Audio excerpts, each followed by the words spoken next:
ces beaux cantiques. Nous avons encore l'occasion de nous rencontrer ce matin pour célébrer le Seigneur et ouvrir sa parole, surtout en cette belle journée d'automne, n'est-ce pas?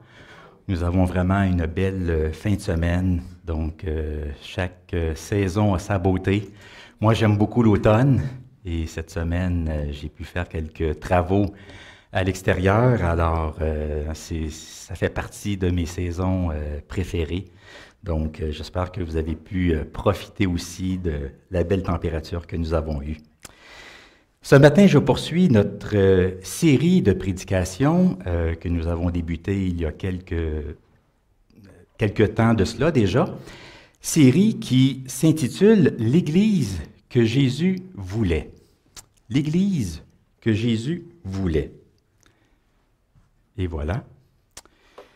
Alors, au moyen de cette série, nous regardons ensemble ce que Jésus avait à l'esprit lorsqu'il a parlé d'une Église, d'une communauté de foi rattachée à sa personne, rassemblée en son nom. Quelle est cette Église que Jésus voulait? Pas l'Église que nous voulons, que nous recherchons, que nous désirons, mais l'Église que lui voulait. Et pour cela, bien, nous étudions ce que nous appelons le discours ecclésiologique de Jésus.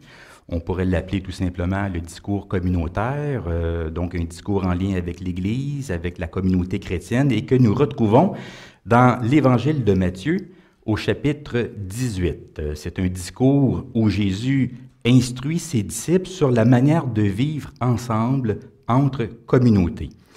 Et c'est un discours très pratique, très concret, un discours qui nous interpelle, qui nous bouscule aussi, qui nous dérange, n'est-ce pas? Moi, plus je l'étudie, plus je trouve que c'est un discours qui est percutant. Percutant parce que Jésus, par ses paroles, va à l'encontre de bien des normes sociales et culturelles. On le dit souvent, que le message de Jésus, c'est un message qui va à contre-courant, c'est un message à l'envers par rapport à ce qui est véhiculé dans le monde hier comme aujourd'hui.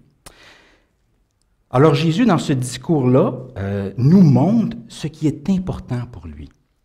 Quelle sorte d'église il veut, quelle sorte de communauté il recherche, quelle sorte de famille il veut fonder.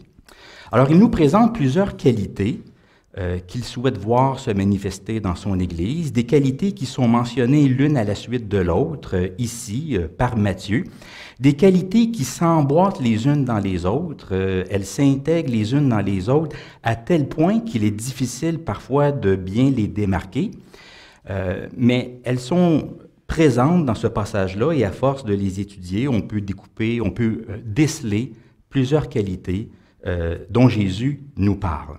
Et tout à voir, je l'ai déjà mentionné, avec les relations, avec la manière dont nous vivons ensemble, pas juste avec la façon dont nous entretenons nos relations, mais avec la façon dont nous soignons nos relations. Alors, ce sont vraiment de belles qualités qui sont mentionnées dans ce discours. Alors, aujourd'hui, nous allons nous concentrer sur les versets 5 à 9 de Matthieu 18, mais question de nous remettre dans le contexte. J'aimerais qu'on puisse relire à partir du début du chapitre. Donc, Matthieu 18, les versets 1 à 9. Et voilà. Alors, nous lisons. À ce moment, les disciples s'approchèrent de Jésus et dirent: Qui donc est le plus grand dans le royaume des cieux? Jésus, ayant appelé un petit enfant, le plaça au milieu d'eux et dit: Je vous le dis en vérité, si vous ne vous convertissez et si vous ne devenez comme les petits enfants, vous n'entrerez pas dans le royaume des cieux. C'est pourquoi quiconque se rendra humble comme ce petit enfant sera le plus grand dans le royaume des cieux. Mais si quelqu'un, et quiconque, reçoit en mon nom un petit enfant comme celui-ci, me reçoit moi-même. Mais si quelqu'un scandalisait un de ces petits qui croient en moi, il vaudrait mieux pour lui qu'on suspende à son cou une meule de moulin et qu'on le jette au fond de la mer. Malheur au monde à cause des scandales, car il est nécessaire qu'il arrive des scandales. Mais malheur à l'homme par qui le scandale arrive. Si ta main ou ton pied sont pour toi une occasion de chute, coupe-les et jette-les loin de toi. Mieux vaut pour toi entrer dans la vie boiteux ou manchot que d'avoir 2 pieds ou 2 mains et d'être jeté dans le feu éternel. Et si ton œil est pour toi une occasion de chute, arrache-le et jette-le loin de toi. Mieux vaut pour toi entrer dans la vie, n'ayant qu'un œil, que d'avoir 2 yeux et d'être jeté dans le feu de la géhenne. Prions ensemble. Seigneur notre Dieu, notre Père, nous sommes devant toi et nous ouvrons ta parole. Nous voulons nous placer à ton écoute, à l'écoute de ton Fils, à l'écoute de ses paroles. Alors Seigneur, nous te demandons que tu puisses nous parler. Nous voulons, Seigneur, ouvrir notre cœur, notre esprit et recevoir de toi ce que tu veux nous dire. Aide-nous, Seigneur, à aborder ce passage avec le cœur ouvert, afin, Seigneur, que nous puissions saisir ce dont Jésus nous parle et voir l'importance de ses propos, et que nous puissions mettre sa parole en pratique dans notre vie. C'est en Jésus, ton Fils, que nous te prions. Amen.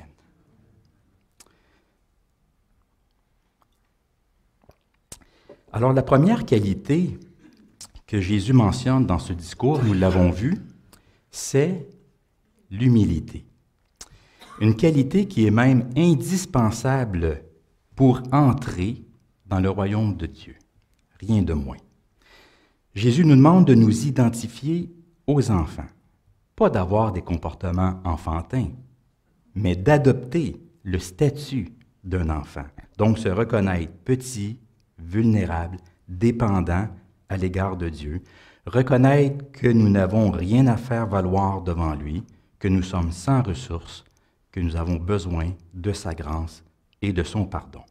Et de mettre de côté aussi, ce que veut dire adopter le statut d'un enfant, de mettre de côté une préoccupation malsaine qui n'a pas sa place dans le royaume de Dieu, qui est incompatible avec les valeurs du royaume, c'est-à-dire de mettre de côté notre recherche, notre prétention à l'importance, à la préséance, mettre de côté notre recherche de la grandeur, de la reconnaissance, vous savez, cette fascination avec le rang et le statut social.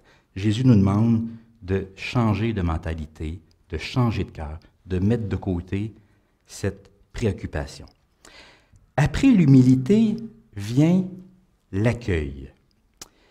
L'accueil de l'autre dans un élan de fraternité, d'égalité et de sensibilité. Accueil qui va se traduire par une considération de l'autre, par une sensibilité à l'égard de sa foi, même par une prise en compte de sa fragilité et vulnérabilité. Et tout cela pour ne pas l'offenser, le faire tomber, chuter, pour ne pas le scandaliser. C'est le terme que Jésus utilise dans le texte d'aujourd'hui, scandaliser. C'est un mot qui est important. Jésus utilise le langage du scandale pour nous faire prendre conscience de l'importance de ce qu'il veut nous communiquer. Alors aujourd'hui, nous allons ce matin parler d'accueil fraternel, de considération fraternelle, de sensibilité fraternelle, de précaution fraternelle. Parce que l'autre, notre frère, notre sœur dans la foi, il est à manier avec soin, dans sa personne et dans sa foi. Parfois, Annie et moi, je suis sûr que ça vous arrive aussi, nous recevons un colis à la maison et parfois il est écrit dessus « fragile », manié avec précaution ou avec soin. Bien, dans le texte d'aujourd'hui, on dirait que Jésus nous dit quelque chose de semblable. Il nous invite à voir l'autre comme étant un colis fragile à manier avec soin et précaution. Pourquoi? Parce qu'il est important à ses yeux. Le Seigneur tient à chacune de ses brebis. Il y a sûrement des choses dans votre vie auxquelles vous tenez beaucoup, hein, des choses auxquelles vous accordez de l'importance, des choses que vous chérissez. Et je suis sûr que ça vous arrive parfois de dire à quelqu'un, même de prêter un objet à quelqu'un et de lui dire d'y faire très attention. Ça vous arrive? Parfois, moi, il m'arrive de prêter certaines choses à Emma et, disons, d'avoir peur un petit peu. Bon, beaucoup moins maintenant parce qu'elle a 7 ans, mais disons que lorsqu'elle avait 2 ans, 3 ans, 4 ans, j'étais un petit peu plus craintif. Parce que parfois, elle voulait jouer avec certaines choses, des choses dans la maison, qui ne sont pas vraiment des jouets pour enfants. Et alors, parfois, je prenais un risque. Souvent, je lui disais non, mais parfois, il m'arrivait de prendre un risque et de lui dire, je te le prête, tu peux jouer avec, mais fais-y bien attention, c'est fragile, ça se casse facilement, alors fais-y bien attention. Par exemple, il y a plusieurs années, je me suis fait offrir en cadeau par année un beau jeu d'échecs décoratif.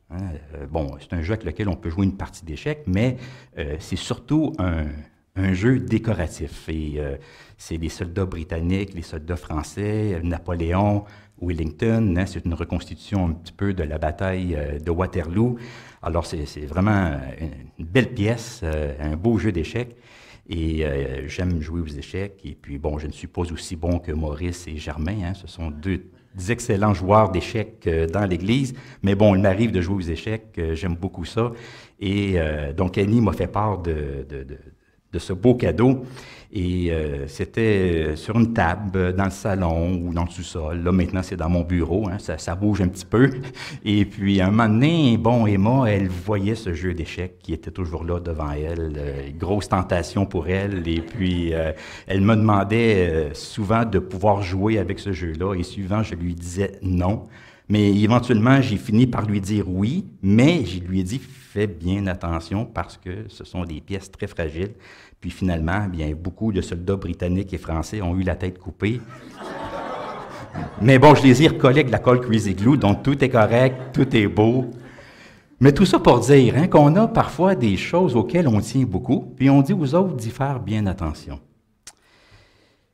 Il y a des choses auxquelles le Seigneur tient beaucoup. Il nous demande d'en prendre soin, de les manier avec soin, avec précaution. Dans le passage d'aujourd'hui, Jésus parle de ces petits qui croient en lui. Il nous demande de les accueillir, de ne pas les scandaliser sous peine d'un jugement terrible. Hein? Parce qu'on ne se le cachera pas, il y a des paroles dures dans le texte d'aujourd'hui hein, que nous avons lu. Des paroles dures qui peuvent nous surprendre, mais c'est pour nous dire combien c'est important ce qui se passe. C'est important ce que Jésus est en train de nous dire.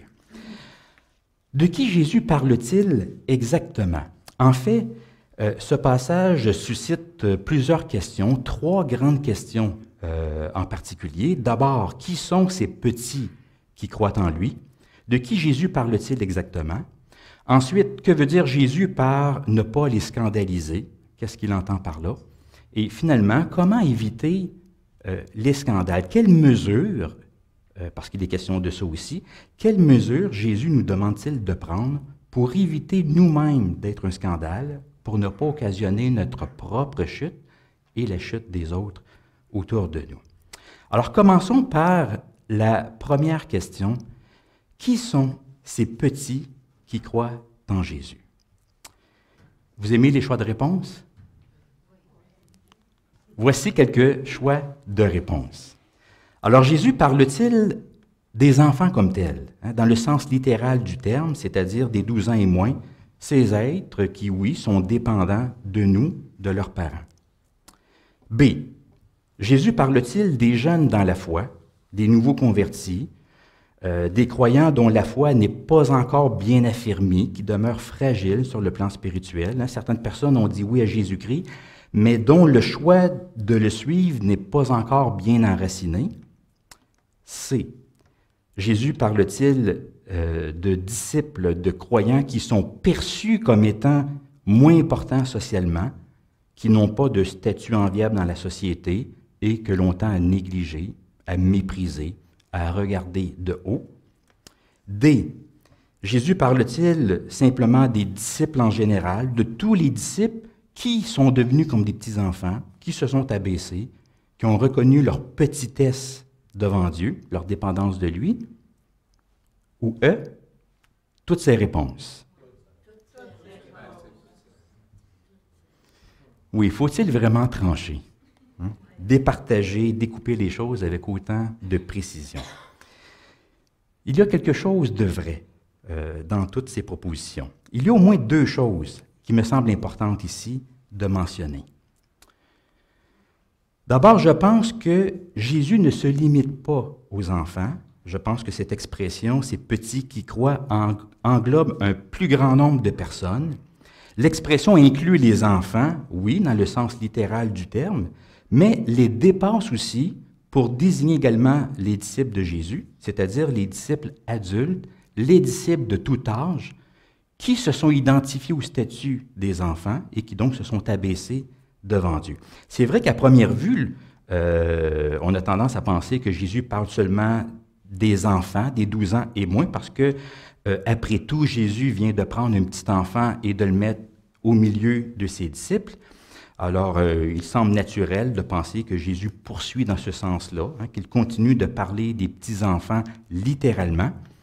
Et c'est vrai que c'est une parole qui pourrait s'appliquer aux enfants, parce que les enfants sont importants dans l'Église, ils sont précieux à nos yeux, ce sont des cadeaux de Dieu, et vous le savez, l'Église ne serait pas la même sans leur présence, même si parfois on trouve qu'ils dérangent un peu, qu'ils n'ont pas toujours le bon et juste comportement. Mais les enfants, ils sont là dans la communauté, et nous disons merci Seigneur pour les enfants qu'il nous confie.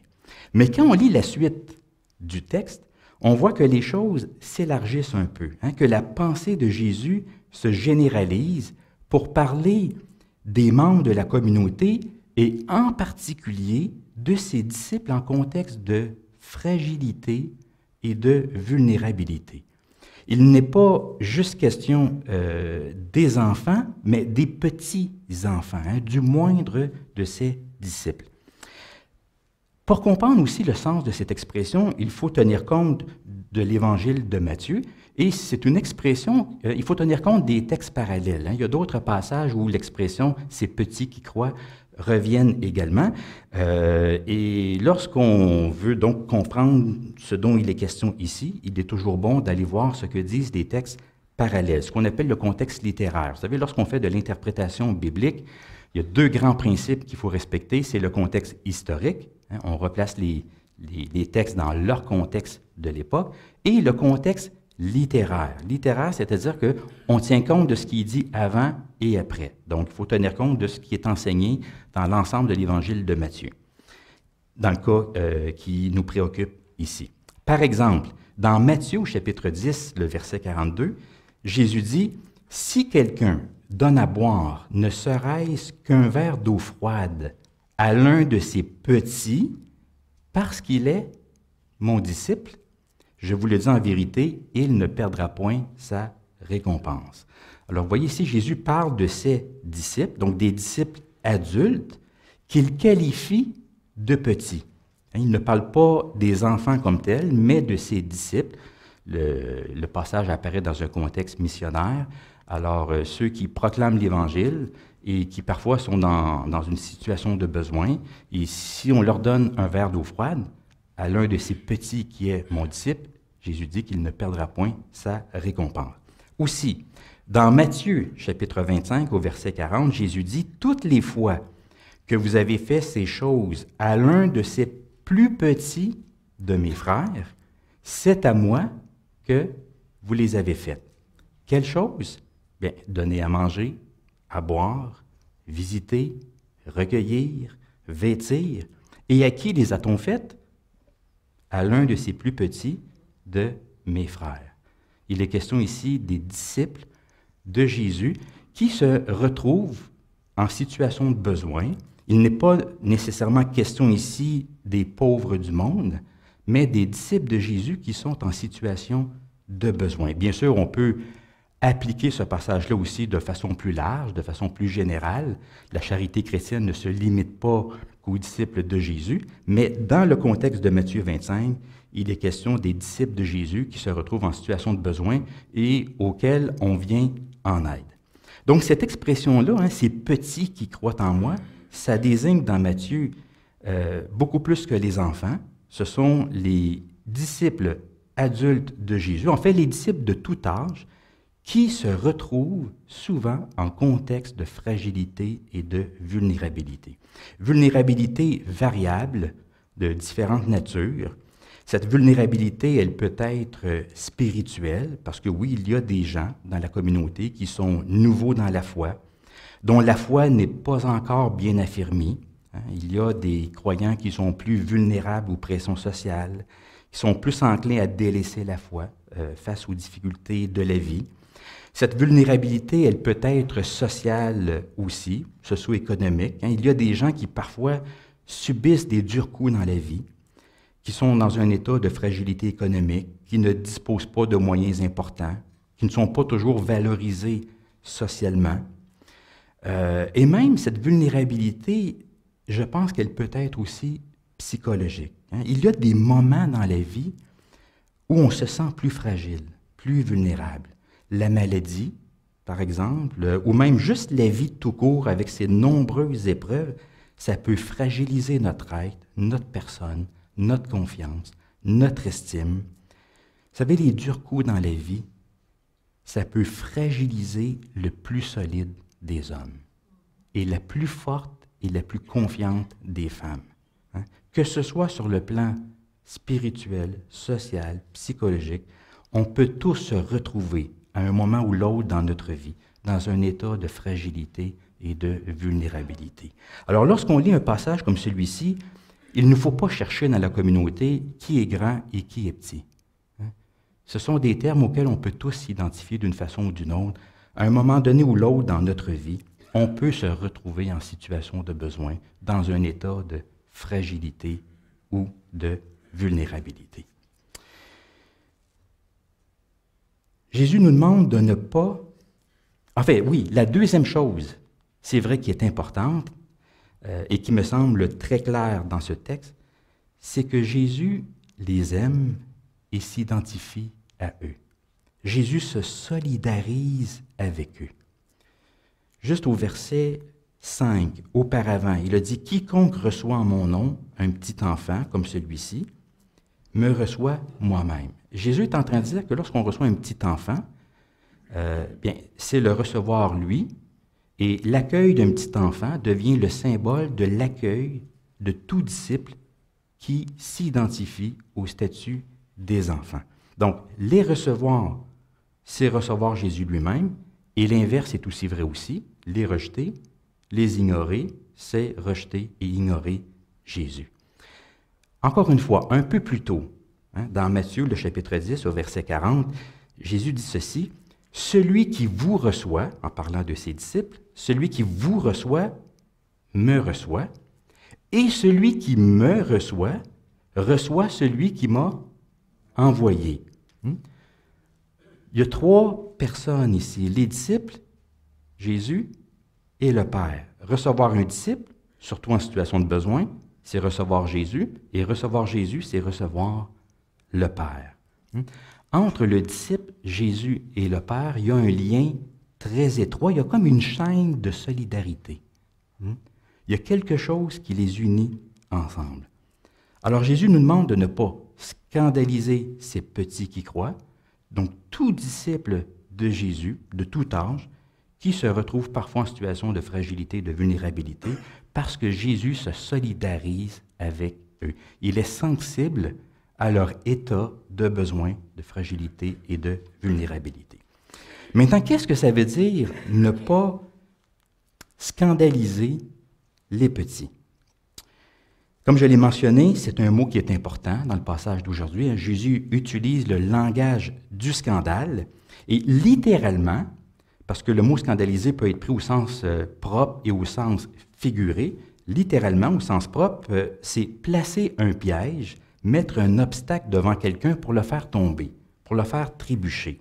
D'ailleurs, il était strictement interdit dans la loi de Moïse de faire trébucher une personne vulnérable. Un exemple, dans le livre du Lévitique, le chapitre 19, le verset 14, il est dit « Ne mettez pas d'obstacle devant un aveugle. » Ne mettez pas d'obstacle devant un aveugle. Montrez, dit le Seigneur, par votre comportement que vous me respectez. Si on respecte le Seigneur, on ne mettra pas d'obstacle devant les personnes vulnérables pour les faire tomber. Mais si le mot scandaliser est à prendre au sens figuré, il s'agit de ne pas mettre d'obstacle sur le chemin de la foi, ne pas faire quelque chose qui pourrait nuire à la foi de l'autre, qui pourrait l'ébranler, le déstabiliser, l'amener à remettre sa foi en question et même à s'égarer, à sortir de la communauté de disciples. D'ailleurs, un peu plus loin, il va être question de rechercher les égarés, de ceux qui ont quitté la communauté chrétienne, probablement parce qu'ils ont été scandalisés par le comportement de d'autres personnes dans la communauté de disciples. Alors, dans un premier temps, on va le voir un petit peu plus loin la semaine prochaine, Jésus nous demande de nous identifier aux enfants, de les accueillir, ensuite de ne pas les scandaliser. Et bien sûr, oui, des scandales, ça arrive, Jésus va en parler un petit peu plus tard. Alors, il y a des gens qui vont peut-être non seulement être scandalisés, mais qui vont remettre leur foi en question, qui vont sortir de la communauté. Et Jésus va nous demander de tout faire pour aller les chercher, parce que le Père ne veut pas que personne se perde. Alors, il y a une logique là, qui se suit dans le discours de Jésus.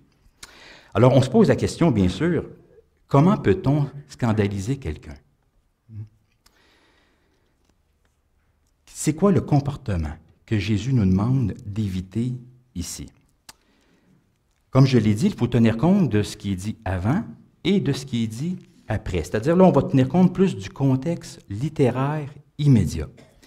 Juste avant, là, on est au verset 6. Juste avant, au verset 9, Jésus a parlé d'accueil, de recevoir ses petits en son nom.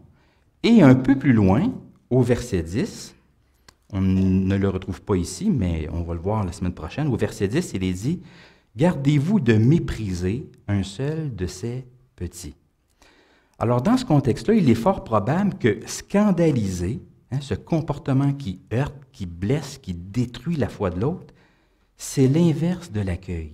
C'est l'inverse de recevoir. Qu'est-ce que c'est que l'accueil? L'accueil dans l'esprit du Christ, c'est le don de l'amitié, de la fraternité, de l'égalité, c'est le don de l'attention, de la considération, le don de l'estime, du respect, c'est le don de l'hospitalité aussi, celle du cœur, et pourquoi pas même de notre demeure aussi. Donc, l'inverse de l'accueil, c'est quoi? Bien, c'est le refus de l'amitié, de la fraternité, de l'égalité, c'est le refus de la considération, de l'estime, du respect de l'autre. C'est le refus de se voir petit, tout comme l'autre, le refus de se voir aussi petit que l'autre. Et un refus qui peut aller jusqu'au mépris, regarder l'autre avec dédain, avec embarras. Rappelons-nous la question des disciples.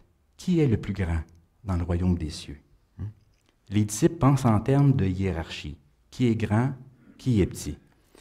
Et dans un tel contexte, si c'est ça notre souci, notre préoccupation, on peut être tellement soucieux de notre statut, de notre importance, de notre réputation, de notre image, de notre grandeur, qu'on peut en venir à ignorer certaines personnes, surtout les plus fragiles et les plus vulnérables, à les négliger, les ignorer, ne pas les voir et même les mépriser. Donc le verbe scandaliser, ça désigne probablement un mode relationnel, une façon d'entrer en relation qui va trahir les valeurs du royaume, qui blesse et qui heurte l'autre de plein fouet. Imaginez ce que peut produire chez quelqu'un ce sentiment d'être ignoré, rejeté, regardé de haut, voire méprisé. Quel impact ça peut avoir sur sa personne, sur son estime d'elle-même et sur sa foi? Elle peut finir par croire qu'elle n'a pas sa place, que le Seigneur ne l'accueille pas et qu'elle n'a pas sa place dans la communauté. Tantôt, nous avons chanté le cantique, dans sa maison, j'ai trouvé ma place. J'ai trouvé ça beau. On trouve notre place dans les bras du Seigneur, mais aussi dans sa maison. Alors, une personne qui se sent ignorée, rejetée, regardée de haut, elle peut en venir à penser qu'elle n'a pas sa place, que le Seigneur ne l'accueille pas et qu'elle n'a pas sa place dans la communauté. Et remarquez que Jésus porte un jugement sévère sur celui qui porte atteinte à la foi de l'un de ses disciples. Toujours au verset 6, « Mais si quelqu'un scandalisait un de ces petits qui croient, en moi, il voudrait mieux pour lui, attention, ça choque, il voudrait mieux pour lui qu'on suspende à son cou une meule de moulin et qu'on le jette au fond de la mer. » Ouf! C'est une parole qui rentre dedans. Hein? C'est une parole dure, parce que Jésus fait allusion à une forme d'exécution qui était pratiquée par certains peuples à l'époque et par les Romains. On attachait une grosse pierre au cou d'une personne, puis on la jetait à la mer. Puis avec une telle pierre autour du cou, mais vous pouvez vous imaginer que la personne ne pouvait pas nager, elle ne pouvait pas remonter à la surface. Mais pourquoi une telle image? Jésus ne dit pas qu'il voudrait mieux pour cette personne qu'elle soit crucifiée, mais qu'on attache à son cou une grosse pierre et qu'on la jette à la mer. Je pense que Jésus veut faire sursauter les disciples, les gens qui lisent cette parole, c'est que cette forme d'exécution, elle horripilait les Juifs. C'était une mort déshonorante. Elle était rarement tolérée par les Juifs. Elle suscitait beaucoup d'indignation. Ça privait la personne d'une sépulture, ça la privait d'un enterrement. C'était quelque chose de déshonorant. Alors, qu'est-ce que Jésus est en train de nous dire ici? Ce qu'il est en train de nous dire, c'est qu'il vaut mieux subir un châtiment humain déshonorant que d'affronter sa réaction. Il vaut mieux subir un châtiment humain déshonorant que d'affronter sa réaction. Parce que quand on s'en prend au plus petit, c'est au Seigneur lui-même qu'on s'en prend. Et on réagit de la même façon avec nos enfants. Moi, je peux vous dire que si quelqu'un s'en prenait à ma fille, c'est à moi aussi qu'on va s'en prendre. Parce que ma fille, elle est petite, c'est une enfant, elle est fragile, elle est vulnérable, elle a besoin d'être protégée, et je ne voudrais pas qu'il lui arrive du mal. Alors, si quelqu'un l'approche pour lui faire du mal, pour l'agresser, vous pouvez être sûr que je ne serai pas loin. Et que je vais réagir. Mais c'est un peu ce que Jésus fait ici. Ne touchez pas à ces petits qui croient. Parce que les toucher, c'est me toucher. Les atteindre, c'est m'atteindre. Si vous leur faites de quoi, c'est à moi que vous leur faites de quoi. Jésus s'identifie à eux, il se solidarise avec eux. Vous savez, aujourd'hui, quand on parle de scandale, quand on utilise ce mot-là, c'est surtout pour signifier une grosse offense, une énorme faute. On va utiliser le mot scandale pour dire que là, on est vraiment, mais vraiment indigné, que ça dépasse les bornes. Des fois, ça arrive, on voit ça à l'Assemblée nationale ou à la Chambre des communes, des gens qui se lèvent et qui disent que c'est un scandale. Ils dénoncent certaines choses et puis, chacun évalue les choses de façon différente. Vous savez ce qui s'est passé cette semaine, le PDG d'Air Canada qui ne parle pas français. Et pour certaines personnes, ce n'est peut-être pas très grave. Il n'y a pas lieu de sursauter. Pour d'autres, c'est quelque chose de grave. Oui, la personne doit corriger le tir, elle doit apprendre le français ou l'améliorer. Mais pour d'autres, c'est pire que grave, c'est un scandale. Elle doit démissionner sur le champ. Alors, à l'intérieur de nous, on dirait qu'on évalue les choses de façon différente. Il y a les petites offenses, il y a les offenses normales, il y a les offenses graves, puis il y a les scandales. Je ne sais pas ce que Jésus penserait de la situation actuelle concernant ce PDG qui ne parle pas français. Est-ce que c'est un scandale ou pas? Je ne sais pas. Mais il y a quelque chose qui le fait bondir. C'est lorsqu'on s'en prend à ces petits qui croient. Ça le fait réagir. Ça le fait bondir. C'est pourquoi Jésus va nous demander de faire attention et de prendre des mesures. Des mesures pour ne pas heurter, ne pas blesser, ne pas occasionner la chute de l'autre et même notre propre chute également. Au verset 7, il dit « Malheur au monde à cause des scandales, car il est nécessaire qu'il arrive des scandales. Mais malheur à l'homme par qui le scandale arrive. Et si ta main ou ton pied sont pour toi une occasion de chute, coupe-les, jette-les loin de toi. Mieux vaut pour toi entrer dans la vie, boiteux ou manchot, que d'avoir 2 pieds ou 2 mains et d'être jeté dans le feu éternel. » 2 grandes idées ici dans ce texte-là. D'abord, Jésus nous dit que les scandales sont inévitables. Dans le monde, il y aura des scandales. C'est ce que veut dire Jésus quand il dit qu'il est nécessaire que des scandales arrivent. Il faut comprendre ces paroles de Jésus vraiment dans le sens d'incontournable. C'est une triste réalité, c'est malheureux, mais c'est inévitable. C'est inévitable parce que ça fait partie de la condition de ce monde, un monde qui est marqué par le mal, par le péché. Alors on ne peut y échapper. Il y aura des scandales dans le monde. Donc ce n'est pas nécessaire, pas dans le sens que c'est voulu par Dieu, pas dans le sens qu'ils doivent absolument se produire, mais dans le sens d'inéluctable, d'inévitable. Alors, il ne faudrait peut-être pas trop se surprendre s'il y a des scandales dans le monde. Et des scandales, on le sait, il y en a de toutes sortes, des scandales sexuels, financiers, politiques, il y en a partout dans le monde. On dit que là où il y a de l'homme, il y a de l'hommerie. Alors oui, il y a des scandales dans le monde financier, dans le monde politique, et il y en a aussi même dans les églises. Même dans les églises, il y a de l'hommerie. Jésus, par contre, dit que même si les scandales sont inévitables, que ça n'élimine pas la responsabilité humaine. Parce qu'il dit « Malheur à l'homme par qui le scandale arrive ». C'est-à-dire que les scandales, ça n'arrive pas tout seul. Ils ne se produisent pas dans le vide. Les scandales arrivent dans le monde via des agents humains. Lorsque le scandale se produit, c'est à cause du comportement des hommes et des femmes. Alors même si le scandale est inévitable, ça n'élimine pas la responsabilité humaine. Donc les humains seront éventuellement jugés pour cela, et c'est la raison pour laquelle Jésus dit « Malheur au monde et malheur à l'homme par qui le scandale arrive ». Les scandales sont inévitables, le jugement est aussi inévitable, il est certain. La deuxième chose que Jésus nous demande ici dans ces versets que nous venons de lire, c'est qu'il faut faire tout ce qui est en notre pouvoir pour les éviter, pour ne pas en être le canal, le moyen par lequel le scandale arrive.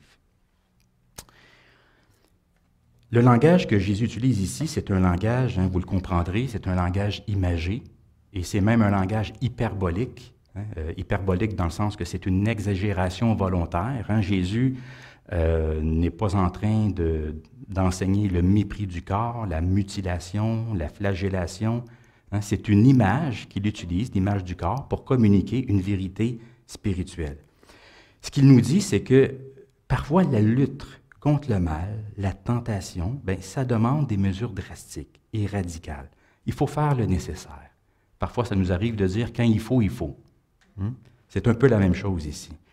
Pour Jésus, il vaut mieux renoncer à quelque chose au cours de cette vie, tout ce qui peut être un piège pour la foi, que d'être entraîné dans une chute et d'être privé du royaume de Dieu. Bien sûr, Jésus ici, on n'a pas les applications. Tout ce qu'on a, c'est le principe.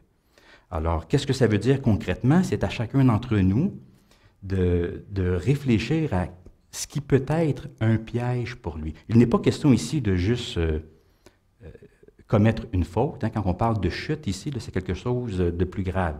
On peut occasionner notre propre chute ou la chute d'un autre, c'est-à-dire qu'on peut... il peut y avoir des choses autour de nous, dans notre vie, dans le monde, qui sont des pièges et qui peuvent finir par ébranler, déstabiliser notre foi, nous amener plus loin du Seigneur et même à sortir de la communauté chrétienne.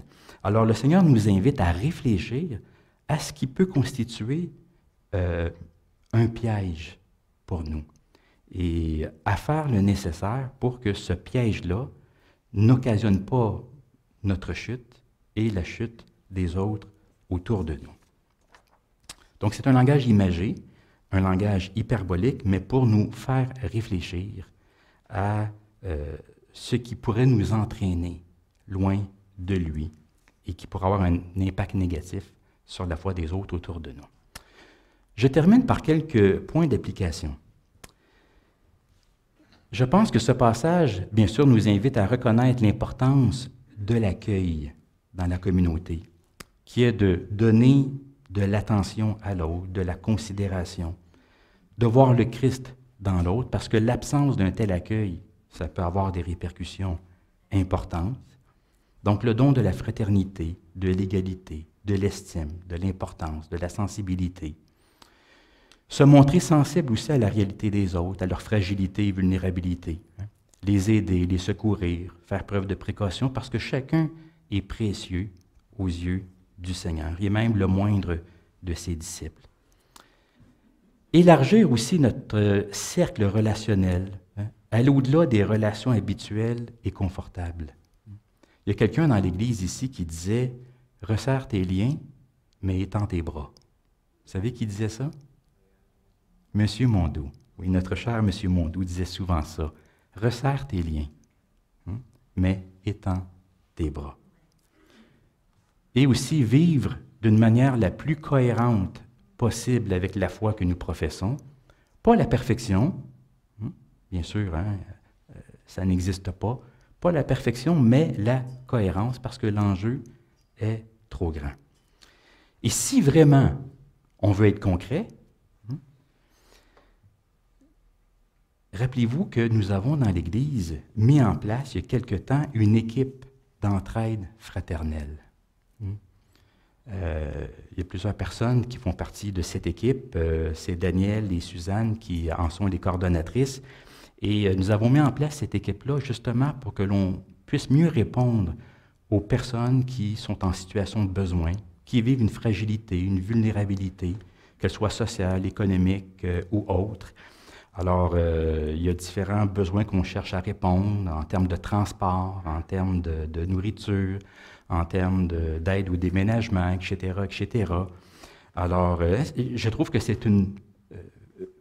ce comité, cette équipe-là qu'on a mis en place, c'est une belle façon de dire comment est-ce qu'on peut prendre soin de tous ceux dans l'Église, dans la communauté, qui sont en situation de besoin, en contexte de fragilité et de vulnérabilité. Alors, si le Seigneur vous met à cœur de faire partie de cette équipe, on a toujours besoin de personnes qui vont donner un transport à quelqu'un, qui va préparer des repas pour quelqu'un qui en a besoin, etc., etc. Bien, allez voir Daniel, allez voir Suzanne, et je suis sûr que, tout comme le Seigneur ne met personne dehors lorsqu'on va à lui, Suzanne et Daniel vont vous accueillir à bras ouverts, et puis ensemble, on va pouvoir mieux prendre soin les uns des autres lorsqu'on est en situation de besoin. Alors que le Seigneur bénisse sa parole et qu'il nous aide à nous accueillir mutuellement et à prendre soin des nôtres, peu importe la situation dans laquelle on se trouve. Amen. Amen.